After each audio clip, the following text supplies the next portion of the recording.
Good morning, everyone. We are discussing DC motor and transformer. Course code is 314322. This course semester Electrical Engineering 4K. Chapter number 4, 3-phase transformer. This will be asked for 16 marks. CO4, that means course outcome for unit number 4. Use 3-phase transformer for different applications. After studying this unit, we can use different types of 3-phase transformer for various applications such as distribution and power transformer. Prepared by Sunil Kanoje, lecturer at Electrical Engineering Department, NIT Polytechnic, Nagpur. Vision of our institute. Mission. On this unit number 4, this is a 3-phase transformer. We are going to discuss 3-phase transformer, introduction, construction, and the comparison. Single unit and bank of single 3-phase unit. Working principle of 3-phase transformer, types of transformer, connection as per Indian standard 2026 part 4, 3-phase to 2-phase conversion, that is a Scott connection, selection criteria of Indian standard 10028 part 1 of distribution transformer and power transformer, specification of 3-phase and distribution transformer as per Indian standard 1180 part 1 1989. Next, we are discussing need of parallel operation, condition for parallel operation. Next, polarity test, phasing out test on a 3-phase transformer. Next, we are discussing harmonic and their effect on transformer operations. Topic is a condition for parallel operation of 3-phase transformer. अगर आपको 3-phase transformer है, अगर आपको parallel में operate करना है तो उसको कुछ ना कुछ जो कंडीशन है उसने सेटिस्फाइड करनी चाहिए. जो पहली कंडीशन उसमें मस्ट भी सेटिस्फाइड करनी चाहिए, उसका जो वोल्टेज रेटिंग है. अगर मेरे पास 2 ट्रांसफार्मर रहेंगे तो उसकी जो वोल्टेज रेटिंग है, both transformer must be identical, दोनों का जो वोल्टेज रेटिंग रहेगा वो सेम होना चाहिए. अगर इधर में अगर 220 kV है, इधर में भी दूसरा ट्रांसफार्मर 220 kV का होना चाहिए. नेक्स्ट, उनका जो फेज सीक्वेंस है वो भी बोथ साइड का सेम होना चाहिए. अगर मेरे पास ट्रांसफार्मर 1 का फेज सीक्वेंस RY भी है तो सेकंड जो ट्रांसफार्मर रहेगा उसका भी फेज सीक्वेंस RY भी होना चाहिए. Next, transformer polarity must be same, उनकी जो पोलैरिटी रहेगा पॉजिटिव नेगेटिव, उस तरह से जो दूसरा ट्रांसफार्मर उसका जो पॉजिटिव नेगेटिव उसमें भी मेरे पास सेम होना चाहिए. नेक्स्ट, उनका जो फेज डिस्प्लेसमेंट है between primary and secondary voltage must be same. उनका जो फेज डिस्प्लेसमेंट है चाहे 30 डिग्री हो, 60 डिग्री हो, 90 डिग्री या 180 डिग्री, जो फेज डिस्प्लेसमेंट है वो उनका वो भी सेम होना चाहिए. नेक्स्ट, परसेंटेज और per unit impedance should be equal, जो पर यूनिट इंपीडेंस है वो भी इक्वल होना चाहिए ट्रांसफार्मर 1 और ट्रांसफार्मर 2 का भी.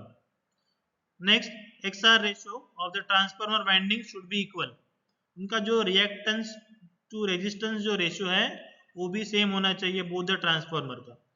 For the operation of parallel, अगर मुझे 3-phase ट्रांसफार्मर पैरेलल में ऑपरेट करना है तो ये जो 6 कंडीशन है ये मस्ट बी सेटिस्फाइड होनी चाहिए. Next topic, bank of 3 single phase transformer and single unit 3-phase transformer. अपने यहाँ पर देखिए bank of 3 single phase unit transformer दिखा है, यानी जो अलग अलग है वो 3 ऐसी ट्रांसफार्मर है. और इसमें अपन दिखा है single unit of 3-phase transformer, यानी 3-phase ट्रांसफार्मर ये, ठीक है. और यहाँ पर क्या क्या सिंगल ट्रांसफार्मर के 3 लगाए हुए. तो इनका जो पैरामीटर है इनका कंपेरिजन करना है तो मेरे पास नंबर ऑफ कोर्स, तो bank of 3 single phase transformer, इसमें 3 कोर लगेंगे, ठीक है. जैसे आप देख रहे हो एक 1 2 3, तो 3 कोर है, जबकि यहाँ पर एक ही कोर है, ठीक है. स्पेस ऑक्युपाइड आप देख रहे हो यहाँ पर इन्होंने ज्यादा स्पेस लिया हुआ है और इन्होंने यहाँ पर स्पेस कम लिया हुआ है, ठीक है, more and less. Weight single single transform इनका जो वेट रहेगा इन तीनों का मिलाकर वेट ज्यादा रहेगा और जो अकेले का वेट रहेगा इनका वेट थोड़ा सा कम रहेगा, ठीक है। If one of the phase is inoperative means इनमें से अगर कोई भी एक जो फेज है, ठीक है, अगर इनऑपरेटिव अगर हो जाता है तो ये क्या होगा, वीवी कनेक्शन की तरह ऑपरेट होगा, वीवी कनेक्शन की तरह ऑपरेट होगा। लेकिन अगर इनमें से अगर कोई भी एक भी फेज अगर इनऑपरेटिव हो जाता है तो ये क्या हो जाएगा, जो पूरा का पूरा मेरे पास है प्रॉब्लम क्रिएट हो जाएगा, ठीक है, मुझे रिप्लेस करना पड़ेगा। तो देख सकते हैं कि मेरे पास ये 3 सिंगल फेज ट्रांसफार्मर है जो सिंगल सिंगल है, ठीक है, 1 2 और 3 इनको मिला के बना हुआ है और एक पूरा का पूरा कंप्लीट है 3 phase transformer.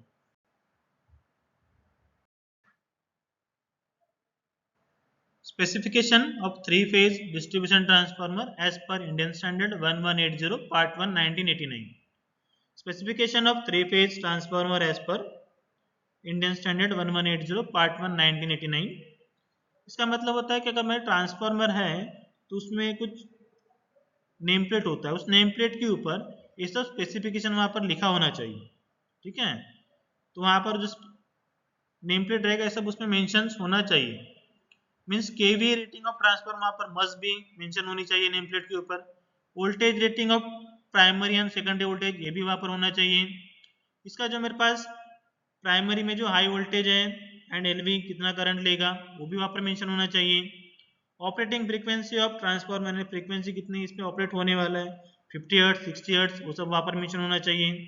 Next percentage impedance of transformer, transformer के जो वाइंडिंग में कितना परसेंटेज इंपीडेंस है वो वहां पर मेंशन होना चाहिए।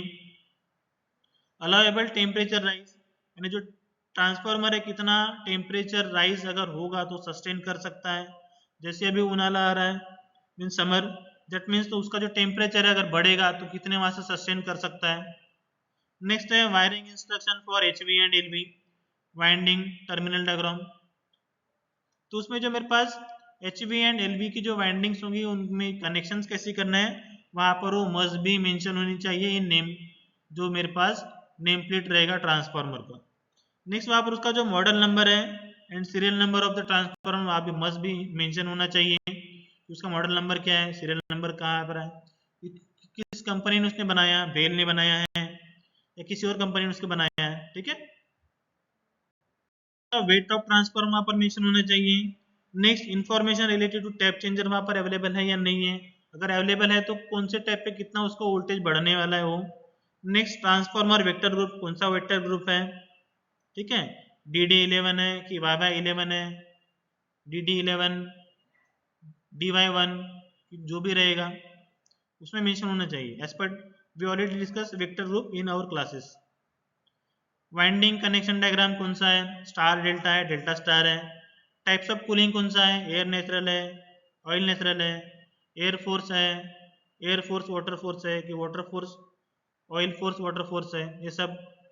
उसका इंसुलेशन क्लास कौन सा है, class Y A B F H C कौन सा क्लास है वो भी मेंशन होना चाहिए। Name of the manufacturer means कौन से कंपनी ने उसको बनाया है, बेल हो गया या फिर और कोई कंपनी जिसने उसको बनाया है। नेक्स्ट उसका वेट ऑफ कोर, जो कोर का वेट है वो भी वहां पर मेंशन होना चाहिए। वेट ऑफ वाइंडिंग, वाइंडिंग का वेट कितना है। Next volume of oil in litre, जो ट्रांसफार्मर है उसमें ऑयल कितना लीटर भरा हुआ वो भी वहां पर मेंशन होना चाहिए। Next topic different types of cooling system for 3 phase transformer.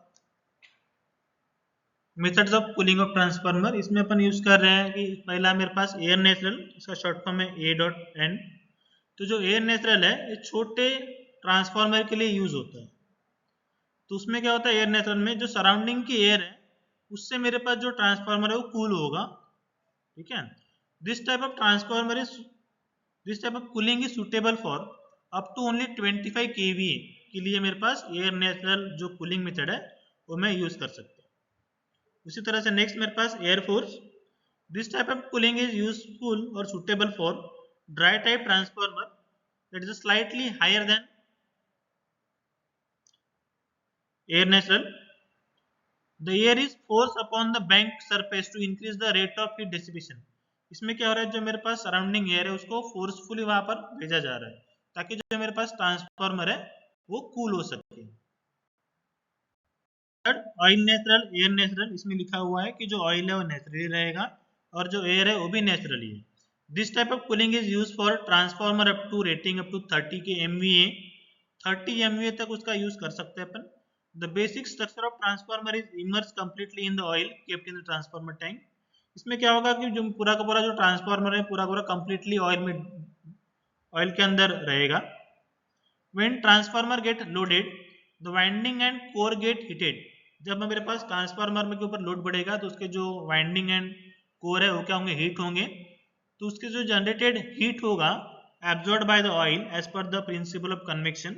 Principal of convection ये बोलता है कि मेरे पास जो वहां पर हीट प्रोड्यूस हो रहा है वो एब्जॉर्ब करेगा बाय ऑयल, ठीक है। The heated oil is being cooled by natural air. तो मेरे पास जो ऑयल हीट होगा वो ट्रांसफार्मर टैंक है, बराबर है, तो उसके आजू बाजू में मेरे पास नेचुरल एयर आ रहा है, तो उसके वजह से जो कूलिंग मिलेगा उसको बोलेंगे natural air cooling. Effective cooling of oil is made by providing cooling tube to transformer tank. अगर मुझे इफेक्टिव अगर कूलिंग करना है तो मैं वहां पर क्या करूंगा, कूलिंग ट्यूब प्रोवाइड करूंगा। Method oil force air force. This type of cooling is used for the above rating 60 MVA। Separate cooler is mounted away from the transformer tank which is connected through the pipe at the bottom and top। इसमें अपन क्या करेंगे कि cooler एक mount किया हुआ है from the transformer tank which is connected through the pipe at the bottom and top। The oil is circulated from transformer to the cooler with the help of an oil pump। This oil is subjected to forced air cooling with the help of fan installed inside the cooler। It is used for transformer having high rating used in substation and power station। तो यहाँ पर क्या करेंगे, oil जो force है उसको oil को अपन forcefully flow करवाएंगे और उसको फ्लो करवाने के लिए अपन क्या करेंगे कि एक पंप यूज कर रहे हैं, ऑयल पंप, ठीक है, और वो ऑयल को अपन सर्कुलेट करवा रहे हैं फोर्सफुली, ठीक है, और यहाँ पर जो एयर है वो भी फोर्सफुली फ्लो होगा। वहाँ पर कूलर भी अपन प्रोवाइड कर रहे हैं फॉर द फोर्सफुली एयर, और ऑयल के लिए अपन क्या कर रहे हैं, ऑयल पंप जो एक पंप यूज कर रहे हैं उस पंप के थ्रू मेरे पास जो ऑयल है सर्कुलेट होते रहेगा। Next method will B oil force water force cooling. तो उसका मतलब यहाँ पर मेरे पास जो ऑयल है यहाँ पर ऑयल फोर्सफुली जाएगा और जो यहाँ पर जो वाटर भी अपन यूज कर रहे हैं मीन्स वाटर भी वहाँ पर फोर्सफुली जाने वाला है। This type of cooling is use for the large transformer and cooling need a heat exchanger. यहाँ पर हीट एक्सचेंजर लगने वाला है आपको, ठीक है। Inside heat exchanger the heat from the oil is transfer to the cooling water. The cooling water is taken away and cooled in separate coolers। This oil is forced to circulate through the heat exchanger by using a pumps। तो यहाँ पर जो oil को forcefully flow करवाना है उसको, तो वहां पर अपन पंप्स लगाएंगे, ठीक है। It is use for transformer having higher rating which is in MVA। जहाँ पर जनरेटिंग स्टेशन है वहां पर ये जो मेथड है मेरे पास oil force water force cooling method will be use for the power transformer, will be used for the power transformer। Question will be a polarity test।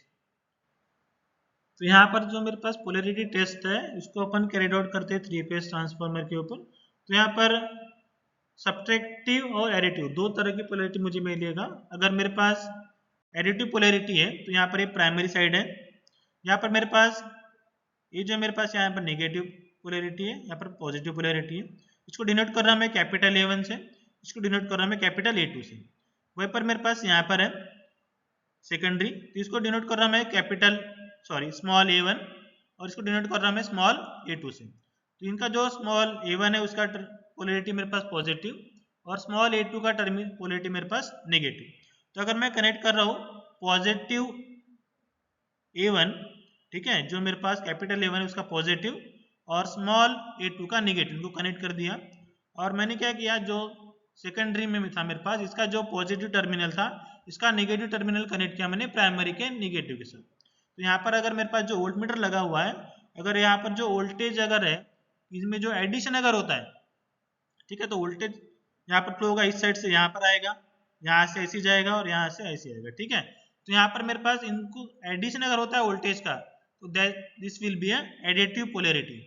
अगर वोल्टेज का एडिशन यहाँ पर हो रहा है तो this will B additive polarity. Next will B subtractive polarity.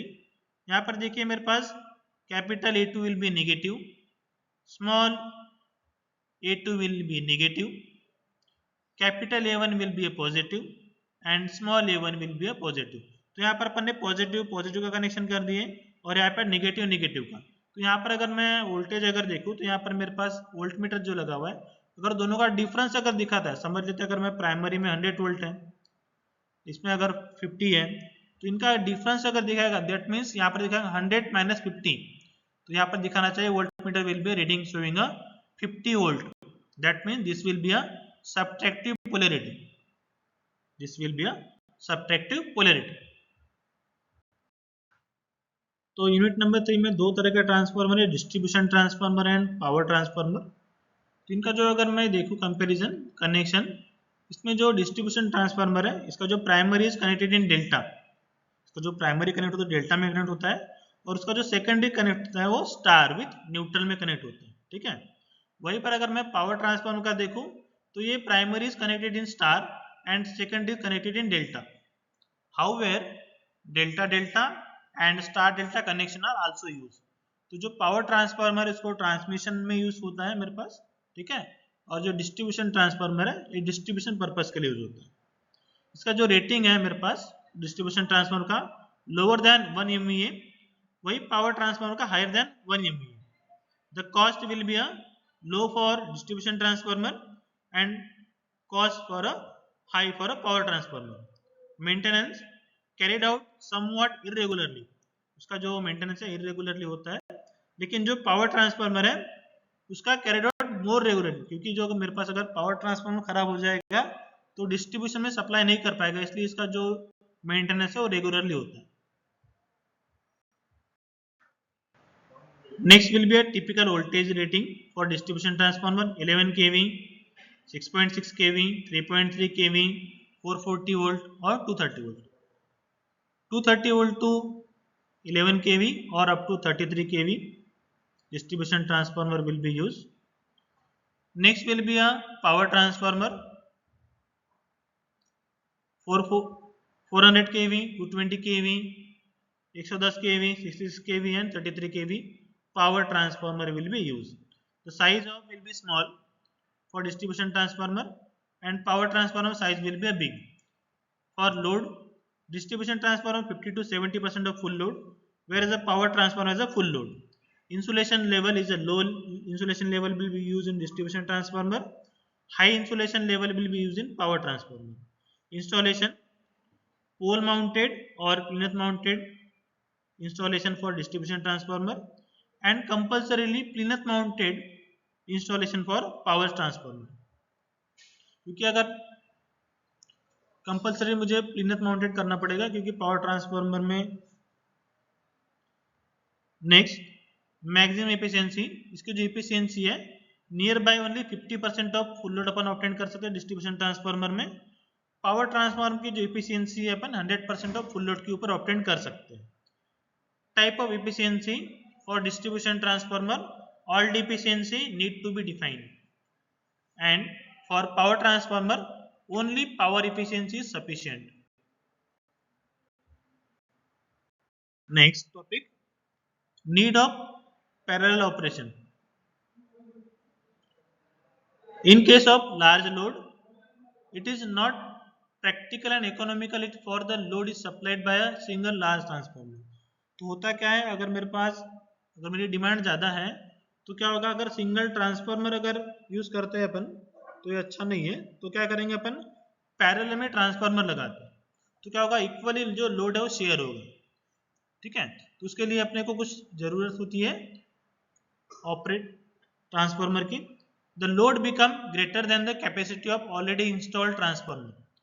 Capacity of the substation can be expanded by connecting a transformer in parallel with the existing transformer.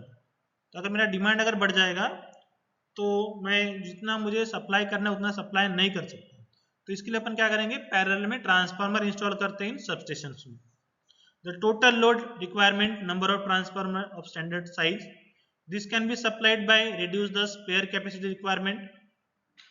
तो यहाँ पर जब मेरे पास पैरेलल ऑपरेशन करेंगे तो एज पर रिक्वायरमेंट अपन transformer पर connect करके रखेंगे। There will be no interruption of supply in case of breakdown in a transformer or when the transformer is disconnect from maintenance. तो अगर मेरा पैरेलल में अगर ट्रांसफार्मर अगर लगे होते हैं तो अगर एक ट्रांसफार्मर अगर खराब होता है या फिर इसमें कुछ ब्रेकडाउन है, मेंटेनेंस है, तो मेरा जो सप्लाई है वो कंटिन्यूसली चालू रहेगा. That means there is no disturbance for the consumer end. Of the advantages of parallel operation of transformer. First, they increase the power capacity. By using two or more transformer in parallel, we can increase our power capacity. So power supply capacity is increased, allowing for larger load to be handled. यानी ज़्यादा से ज़्यादा जो load, जितना भी अगर load अगर आता है तो उसको हैंडल कर सकते हैं by using parallel operation. Next, improve reliability of the supply system. Means जो मेरे पास रिलायबिलिटी है सिस्टम की वो बढ़ जाएगा. इफ वन ऑफ अगर कोई एक ट्रांसफार्मर अगर फेल होता है या कुछ मेंटेनेंस रहता है तो फिर भी मेरे पास जो दूसरा ट्रांसफार्मर पैरेलल में ऑपरेशन में है उसको मैं यूज कर सकता हूँ, तो उससे मेरी जो रिलायबिलिटी है वो बढ़ जाएगा. Next, highly varying load demand can be fulfilled. अगर लोड अगर बढ़ जाएगा, डिमांड बढ़ जाएगा तो मेरे पास उसको फुलफिल कर सकता हूँ मैं. Loading only the relevant capacity of transformer to operate at high efficiency. अगर मेरे पास ट्रांसफार्मर लगे हैं तो मैं हाई एफिशिएंसी के रिगार्डिंग जो ट्रांसफार्मर में ऑपरेट कर सकता हूँ. Overloading of transformer is avoided and hence life of transformer is increase. तो मीन्स जैसे मेरे पास ट्रांसफार्मर लगे हैं तो इसका जो लोड अगर मेरे पास इसकी कैपेसिटी 100 MVA का है तो 100 MVA तक ही मैं उसको यूज करूंगा. उससे ज्यादा का अगर मैं यूज करूंगा तो उसकी जो कैपेसिटी है या उसको खराब होने के चांसेस है. ठीक है, तो ओवरलोडिंग ऑफ ट्रांसफार्मर अपन अवॉइड करेंगे. Criteria for selection of power transformer as per Indian standard 10028 part 1. Selection criteria for power transformer depending on first is rating. The KVA should be complies with Indian standard 10028 1985 part 1. तो उसमें जो मेरे पास KVA rating रहेगा as per the Indian standard रहना चाहिए. उसमें जो नो लोड सेकेंडरी वोल्टेज है 5% मोर देन नॉमिनल वोल्टेज रहना चाहिए to compensate the transformer regulation. तो वहाँ पर जो वोल्टेज रेगुलेशन रहेगा उसको कंपनसेट करने के लिए 5% ज़्यादा होना चाहिए. ठीक है. The transformer requiring to be operate in parallel, the voltage ratio should be selected according with guidelines given in Indian standard. Next, tapping और taps. On-load tap changer on HV side should be specified. How? Whenever system condition warrant. In case of overload tap changer, total number of tap should be 16. यानी उसमें जो total tap होने चाहिए 16 होने चाहिए in steps of 1.25%. The standard range of off-circuit taps which are provided should be in the range of plus 2.5% and 5%. यानी जो 2.5% या 5% के रेंज में वो होना चाहिए. It will be a criteria connection symbol. The preferred connection for two winding transformer should be preferably connected in delta star. Means जो मेरे पास प्राइमरी है वो डेल्टा में होना चाहिए और जो सेकेंडरी मेरे पास है वो स्टार में होना चाहिए. दैट मीन्स मेरे पास स्टार के साथ वो न्यूट्रल निकलेगा ताकि वो जो मेरे पास कंज्यूमर एंड है उसमें जो भी न्यूट्रल करंट हो फ्लो हो गए. अगर प्रॉब्लम होती है कंज्यूमर एंड के ऊपर तो कंज्यूमर को कुछ दिक्कत नहीं होना चाहिए. या फिर स्टार स्टार में हो सकता है. फॉर हायर वोल्टेज कनेक्शन, अगर मेरे पास हायर वोल्टेज कनेक्शन है तो स्टार स्टार अपन यूज कर सकते हैं या फिर स्टार डेल्टा यूज कर सकते हैं. May be preferred according with the Indian standard. तो as per Indian standard star delta भी प्रेफर कर सकते हैं. Next will be impedance. The transformer impedance is decided taking into consideration in the secondary fault level. तो जो भी impedance है उसको अपन कंसिडर करेंगे by fault level and voltage. Voltage कितना कम हो सकता है या फिर वोल्टेज कितना बढ़ सकता है, करंट लेवल कितना बढ़ सकता है उसके according.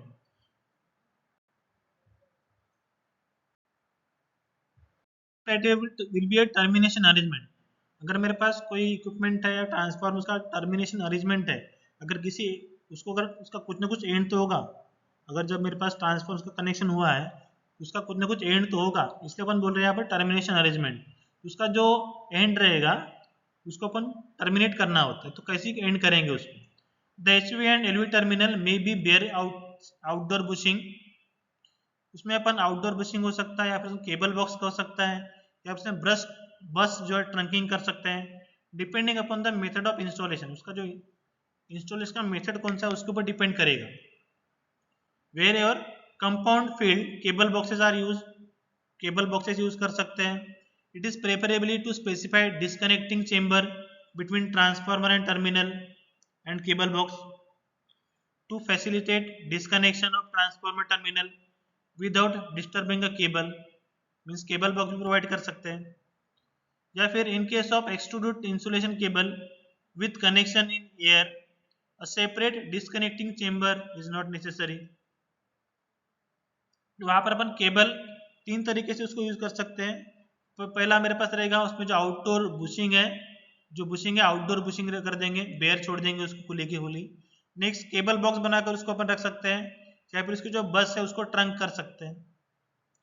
Next will be are criteria will be cooling. The transformer covered in this group are generally oil natural, air natural, oil natural, air natural और ऑयल नेचुरल एयर फोर्स। या फिर हो सकता है मेरे पास ऑयल नेचुरल एयर नेचुरल, या फिर हो सकता है मेरे पास ऑयल नेचुरल एयर फोर्स, या फिर हो सकता है मेरे पास ऑयल फोर्स एयर फोर्स। तो जो कूलिंग है, कूलिंग भी जरूरी है, तो डिपेंडिंग ऑन अप्लीकेशंस कितने केवी का है ट्रांसफार्मर, उसके अकॉर्डिंग अपन कूलिंग यूज करेंगे। ये already upon topic cooling of methods of cooling में अपन डिस्कस कर चुके हैं, उसके अकॉर्डिंग अपन उसका सिलेक्शन करेंगे depending on KVA rating. Next will be a squad connection scheme for conversion of 3 phase two 2 phase supply. अगर मैं स्क्वाड कनेक्शन के लिए डायग्राम देखूं यहाँ पर, तो ये मेरे पास इसका डायग्राम है, मेन डायग्राम। इसका मेरे पास है फेजर डायग्राम बोल सकते हैं अपन इसको, फेजर डायग्राम है दोनों। Squad connection can be use for, इसका जो यूज होता है मेरे पास स्क्वाड कनेक्शन का 3 फेज टू 2 फेज कन्वर्शन के लिए यूज किया जाता है। मीन्स रेयर केस में अगर मुझे 2 फेज का रिक्वायरमेंट है, अगर मेरे पास 2 फेज का रिक्वायरमेंट है तो मैं स्क्वाड कनेक्शन यूज कर सकता हूँ। ठीक है, यहाँ पर देखिए, यहाँ पर मेरे पास 3 फेज आ रहा है आर, ये मेरे पास वाई और ये मेरे पास बी। ठीक है, तो यहाँ पर मेरे पास एक जो मेरे पास यहाँ से आ रहा है ये वाइंडिंग है, ठीक है एक, और इसको अपन ने ट्रांसफार्मर कनेक्ट किया हुआ है, इसको अपन बोले लोड 1। फिर मेरे पास ये जो ट्रांसफार्मर है एक ये, ठीक है, फिर मेरे पास यहाँ से सप्लाई जा रहा है ये वाई के लिए, और ये मेरे पास आ रहा है ये बी फेज के लिए। तो यहाँ पर जो मेरे पास यहाँ से जो करंट जाएगा इसको बोलेंगे I1T। ठीक है, क्योंकि यहाँ पर एक नाम दिया I1T, तो ये जा रहा है मेरे पास, इसको अपन बोल रहे हैं, इसका जो अगर मैं कंस्ट्रक्शन देखूं तो मुझे दिख रहा है टी की तरह का। ठीक है, तो ये दिख रहा है मेरे पास टी की तरह का, तो इसलिए इसको बोला था एक टीजर ट्रांसफार्मर, इसलिए इसको बोला था मेरे पास एक teaser transformer.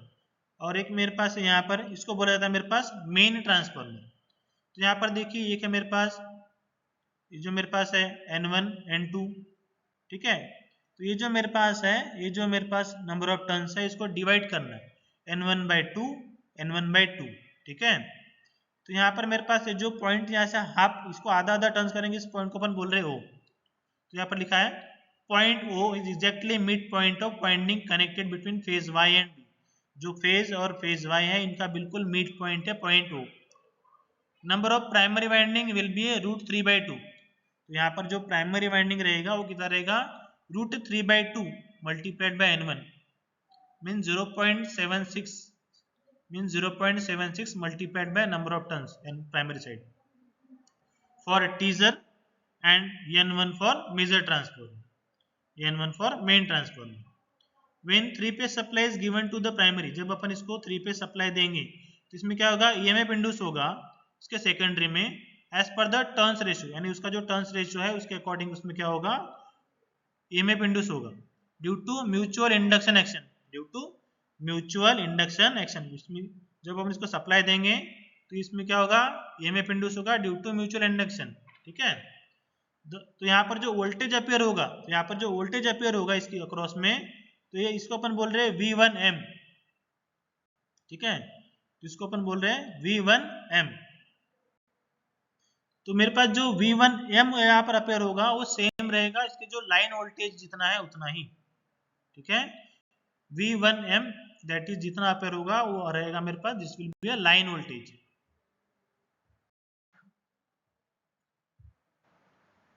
Voltage induce in secondary of main transformer is V2M। जो मेरे पास मेन ट्रांसफार्मर रहेगा इसमें जो वोल्टेज इंड्यूस होगा ये रहेगा मेरे पास V2M, ठीक है। अब जो V2M यहाँ पर जो इंड्यूस होगा वो रिलेटेड रहेगा मेरे पास V1M के साथ, ठीक है। तो ये रहेगा मेरे पास V1M के साथ by turns ratio. Turns ratio कौन सा है मेरे पास, N1:N2। फ्रॉम फेजर डायग्राम, यहाँ पर एक फेजर डायग्राम है, it is clear that voltage appearing across primary of teaser transformer, voltage appearing across primary of teaser transformer means यहाँ पर जो वोल्टेज अपेयर होगा, ठीक है, टीजर ट्रांसफार्मर और मेन ट्रांसफार्मर के अक्रॉस में, यहाँ पर मेरे पास ये जो है आर फेज, बी फेज और वाई फेज, और यहाँ पर ये जो मेरे पास है मिड पॉइंट और ये मेरे पास है एन, ठीक है। तो यहाँ पर जो मेरे पास है primary of teaser transformer correspond to phasor R O, जो मेरे पास प्राइमरी है टीजर ट्रांसफार्मर का किसको करस्पॉन्ड करेगा, फेजर आर ओ को करस्पॉन्ड करेगा, which is a √3/2 times, which is a √3/2 times of line voltage, means जो लाइन वोल्टेज है उसका क्या है √3/2 टाइम्स है।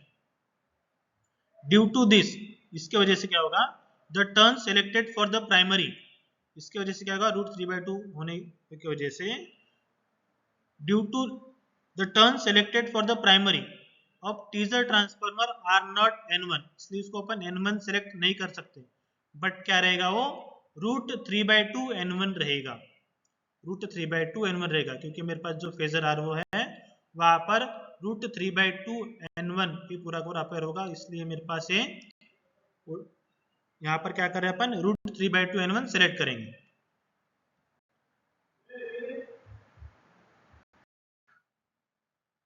This makes the volts per turn in teaser transformer same as that of main transformer and result in voltage induced in secondary of teaser transformer same as that of main transformer। इसका मतलब इसकी वजह से क्या हुआ, जो अपने √3/2 N1 लिए थे उसको वजह से मैं जितना यहाँ पर मेन ट्रांसफार्मर में मेरे पास जितना वोल्टेज इंड्यूस हो रहा है उतना ही मेरे पास टीजर ट्रांसफार्मर में भी वोल्टेज इंड्यूस होगा, इसलिए अपन बोल रहे हैं यहाँ पर V2T equal to V2M, means यहाँ पर जो मेरे पास मेन ट्रांसफार्मर में जितना करंट रहेगा I2M उतना ही मेरे पास टीजर ट्रांसफार्मर में करंट है, तो यहाँ पर जितना मेरे पास वोल्टेज मेन ट्रांसफार्मर में रहेगा उतना ही सेम वोल्टेज मेरे पास टीजर ट्रांसफार्मर में इंड्यूस होगा।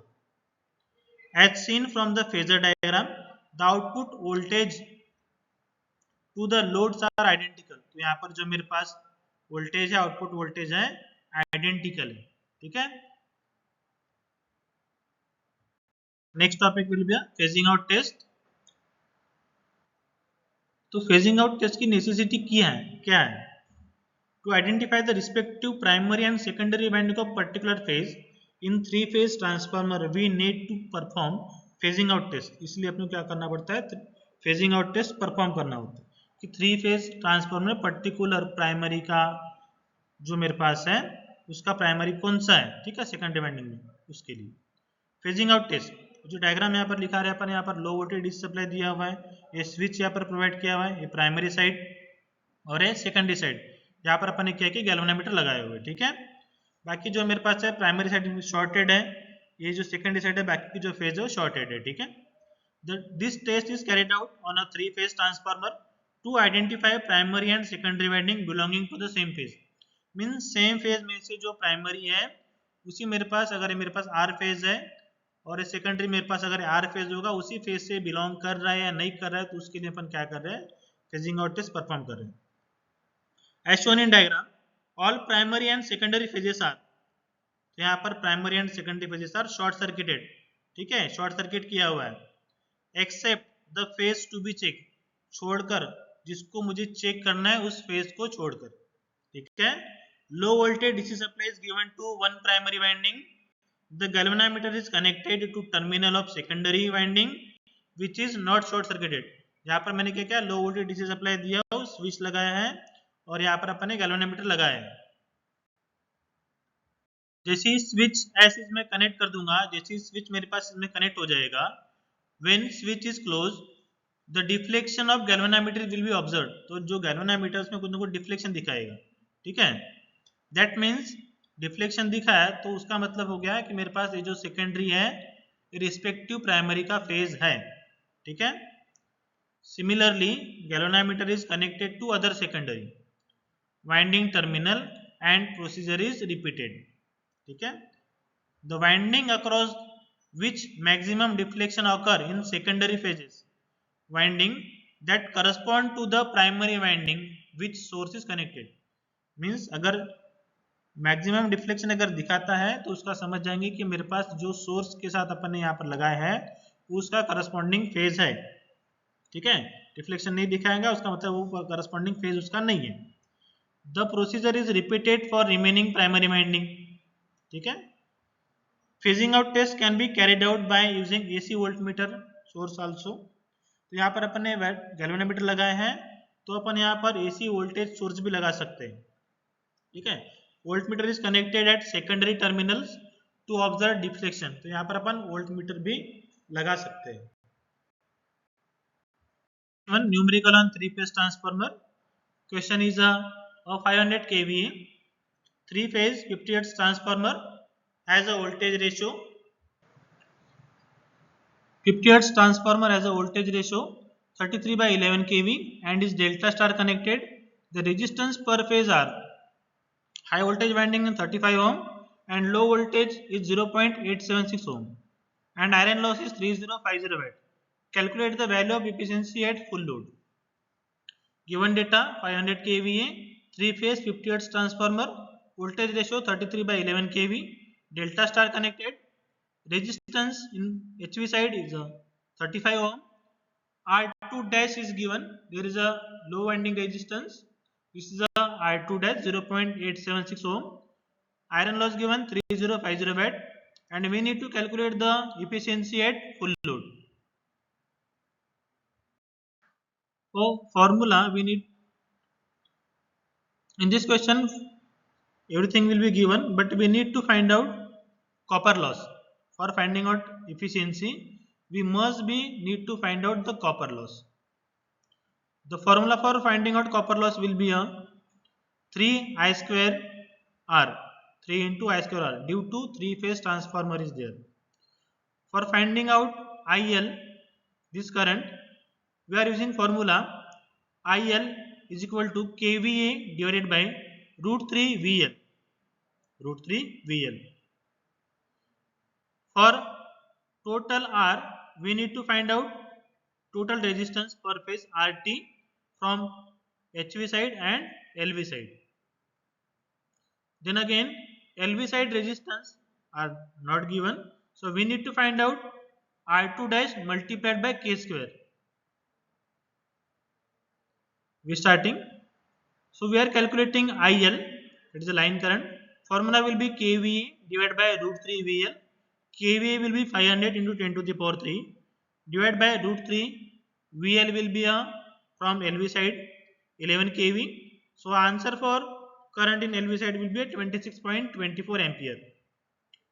Next, LV resistance to HV side, the turns ratio is V1 by V2, so that our transformation ratio is K will be 3. For resistance in LV side equal to formula R2 dash multiplied by K square. The R2 dash will be given is a 0.876 and the value of K will be 3. We just find out the value of K, 3 square. So the total resistance on LV side will be 7.884 ohm. Then total resistance per phase RT will resistance in HV side plus resistance in LV side. 35 ohm is the resistance on LV side and 35 ohm is a resistance of HV side and 7.884 ohm is a resistance on LV side.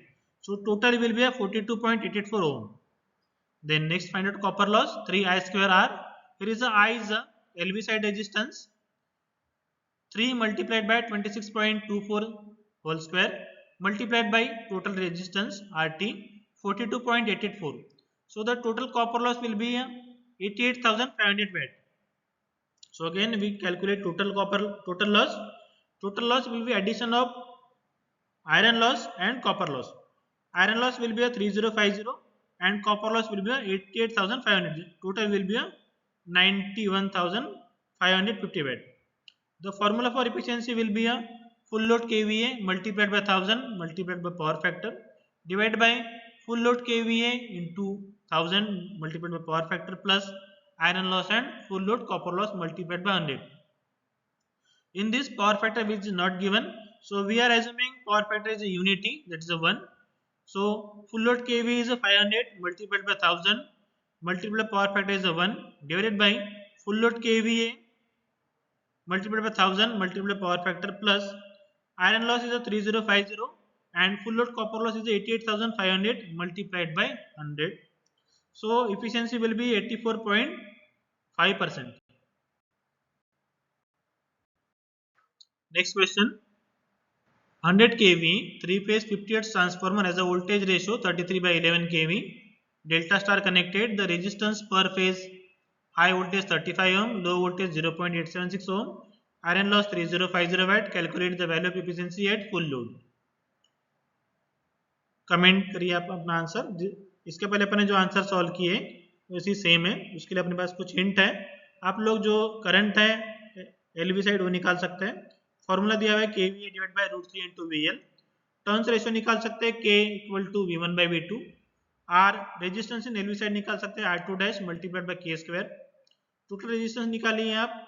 Resistance in HV side plus resistance LV side. Copper loss आपको निकालना है. Formula 3 multiplied by current in LV side square multiplied by R total resistance.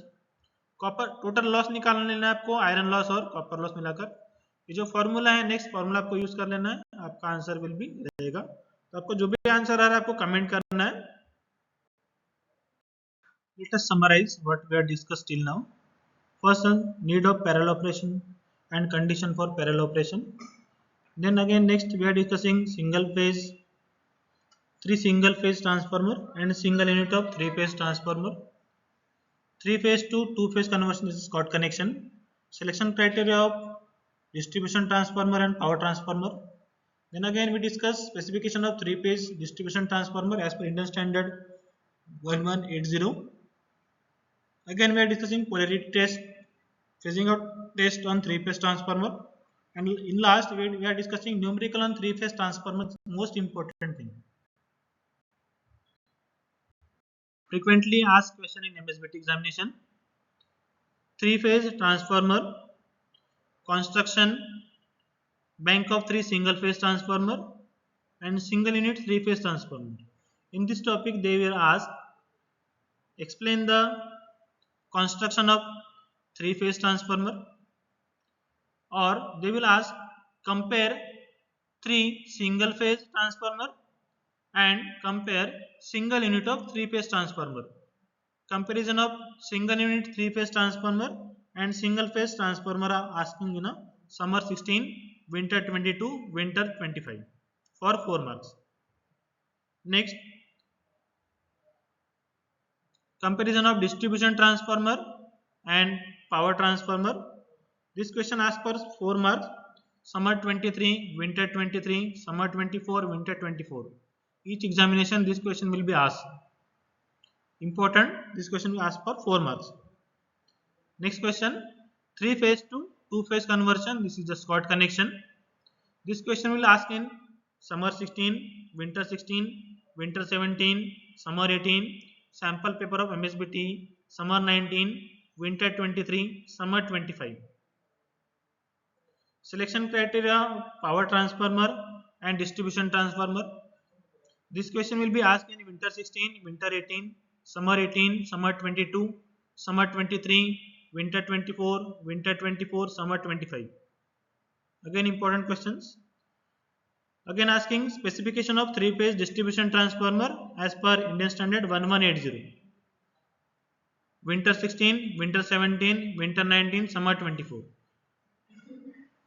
Please remember whenever asking this question as per Indian standard 1180 asking or Indian standard 10028 asking, as per write their answers correctly.